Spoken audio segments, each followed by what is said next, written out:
Hello everyone, this is Zeeebo and welcome to this sort of Convallaria video. So I just reached level 30 for my Voyager level yesterday, and in today's video we're gonna run through all the important things that you guys need to know if you guys haven't reached my stage, or you guys are about to reach 30, or you just reached level 30 like myself.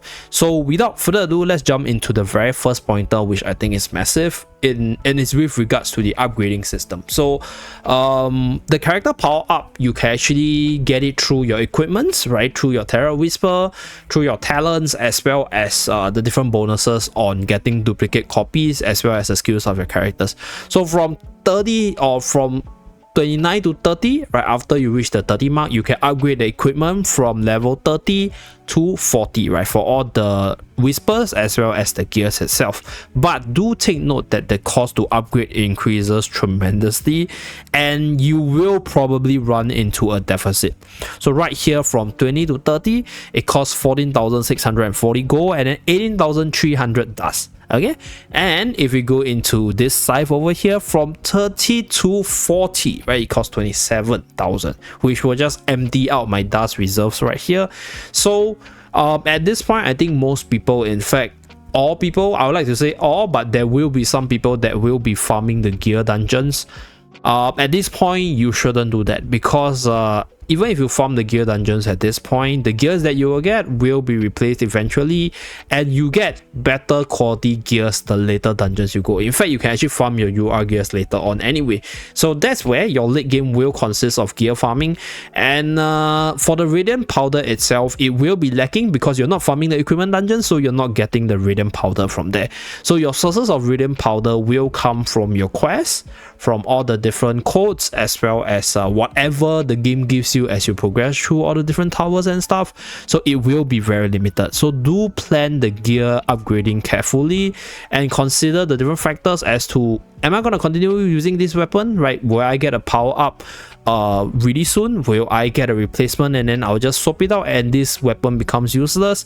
So the thing about weapon upgrading is you can actually refund the equipments for some of the materials, but you will be wasting a little bit of efficiency. So yes, you can do that, but I think it's more so for in the future, once you're done with the game and then you're just min-maxing your account.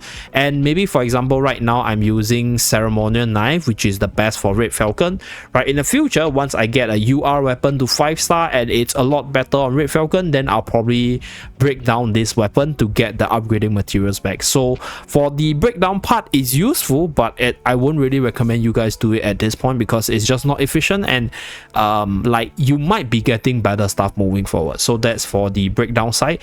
But in general, right, you kind of want to plan carefully what you want to upgrade first, how much value that upgrade will give you, as well as whether or not the weapon or the gears that you're upgrading will serve you in the longer term itself. So that's something that I want to tell you guys. Another thing is with regards to Terra Whisper. So Terra Whisper right here, I think doesn't really cost that much. I personally think that in general, right, let's just upgrade one of them. Let's see, Silence of the Hamid. I think I'll try to use this one. So this one is something which I think I can showcase. So from 1 to 10, it costs 340. Okay, from 10 to 20, it costs 1000, so about 700 of this essence. And then from 20 to 30, it costs 1240, and then from 30 to 40, it costs 2000 right here. So I do have quite a huge reserve right here, but one thing about Whisper is that it's actually a very heavily RNG based equipment, because there's a secondary stat that could affect your late game power. So I'm just gonna upgrade to 20 first and see what I get. Okay, so I get physical attack, so I can use it on a physical attack tank, and then I'm just gonna continue upgrading, okay, to 35 to see whether or not I get something better. Okay, actually pretty good. Generally a very defensive Terra. This is a good Terra. So with regards to your Terra Whisper itself, I think you don't have to worry too much in terms of wasting your resources, because it doesn't cost a lot more, and you probably have such a huge reserve like I did, right? So if let's say you just went into level 30 and you want to make your characters as strong as possible, then just feel free to upgrade those important turrets to level 40 first, just for the additional stats, for the ability itself. Care about the secondary stats rolling later on, I would say. So that's for the Terror Whisper side, but still take note that you kind of want to sieve out what are the ones you actually need instead of just randomly upgrading, because like if you upgraded something useless, then chances are you're probably gonna waste efficiency there. So that's for the equipment side. Another thing that will make your character stronger is the talent system. So after you reach level 30, you will actually unlock the outermost circle of the talent system.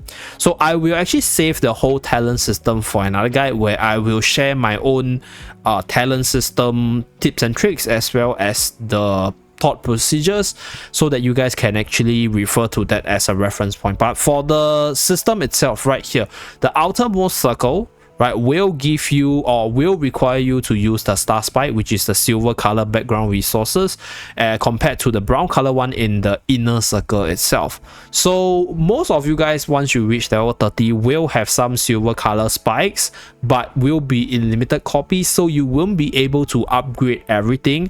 And this is where I think you probably will be spending a lot of your energy in the star trial itself, because if you take a look at the dungeons, at dungeon 4, right, difficulty level 30, you can only get your stardust, which is the brown color background resource. So for you to get your silver color background resource, it's actually from this over here, right, random star spike. So I'm just going to sweep it. I'm just going to send some characters in and then sweep it. 3 characters at class 5, so sweep it. Okay, so this is, I'll say, like the only area where you are able to get the silver color material, and that's where you should start farming once you reach this level, instead of farming this earlier, because you kind of want to farm the silver color one together with the brown color one in the first place. So that's for the talent side. So for those of you guys who are at level 27, level 28, you shouldn't be farming star trial first. I think you should be farming everything else, or pushing levels first, or pushing your stages first. And then once you unlock level 30, then you can start pouring your resources into farming this, because that's where you will get this spike, and that's where you will be upgrading your level 30 stuff as well. So that's for the talent system. I'll save a more comprehensive talent guide for another day, so stay tuned for that. Okay, so that's for the upgradings of your character.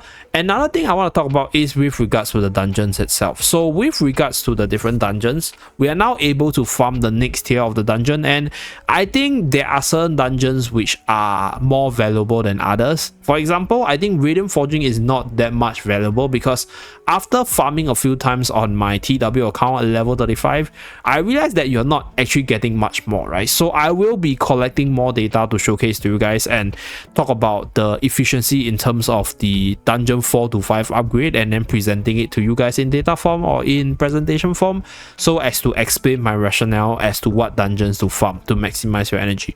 But what I realized is dungeon 4 to 5, the efficiency ain't exactly like, you know, exponentially higher. So it's perfectly fine for you to farm for all these dungeons earlier, because yeah, you don't actually get like 30% more or 40% more, maybe like I'll say 5% or 6% more, or maybe even 10% more, or even 20% if you're really lucky on the RNG portion.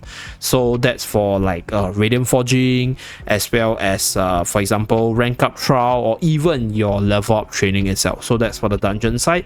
And for level 30 itself, another thing I want to talk about with regards to level 30 is your skill points of your character.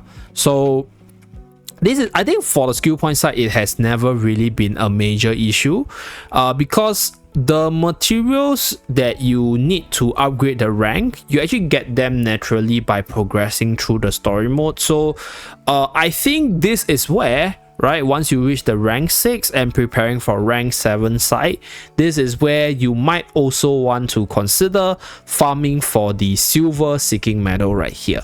Because if you have a lot of characters that you want to upgrade, then this will be also in scarcity. As you guys can see right here, I have more gold than my silver, and my silver will cost a lot more. So if you guys haven't reached level 30 yet, and you can actually farm for the silver medals, then I will strongly advise you guys to sort of farm a little bit, spend some of your energy there, because you will need a lot at rank 7 or at rank 35 itself. So you will be farming your your star trials at where I am, which is level 30. I think at least level 30 to level 33 to 34, you probably will be spending whatever spare energy you have on the star trial side.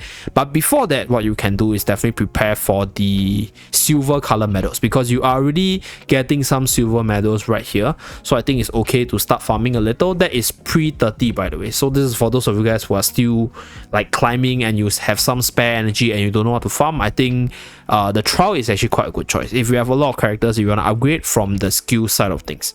So yeah, I guess that's pretty much it. I think these are the important caveats. Let me just run through all the different things and see whether or not there's any other massive stuff. So for the voyage memento, we can now clear up the EXP impact over here, because we are now able to hit all the level 35 dungeons. So once you reach level 30, I think the very first thing you can do is obviously clear up all the rank up trial to level 35 for the additional EXP. And then if, for example, you're like myself, you have a ballista or you are a ballista main, then you can actually do your star trial all to level 35 to get your ballista right here, so that you can upgrade the star level, and then try to complete this voyage memento whenever it's convenient for you. So there's quite a bit of rewards here. And then following the pattern of this event, the next phase will give you some more resources as well as a bunch of Voyager EXP to help you push to level 40 or level 35 faster. So yeah, I guess that's pretty much it. I think these are the important stuff I want to talk about. Let me know down in the comment section below if I missed out anything so that other people can see it, and let me know what you guys want to see next, right? Other than all the Tower of Conquest guides, other than my own account review, other than my own character skills review. I have seen all the comments, so stay tuned for all those videos. Okay, I'll definitely release them. But that's it for this video. Thank you very much for tuning in. Do remember to like and subscribe to see more.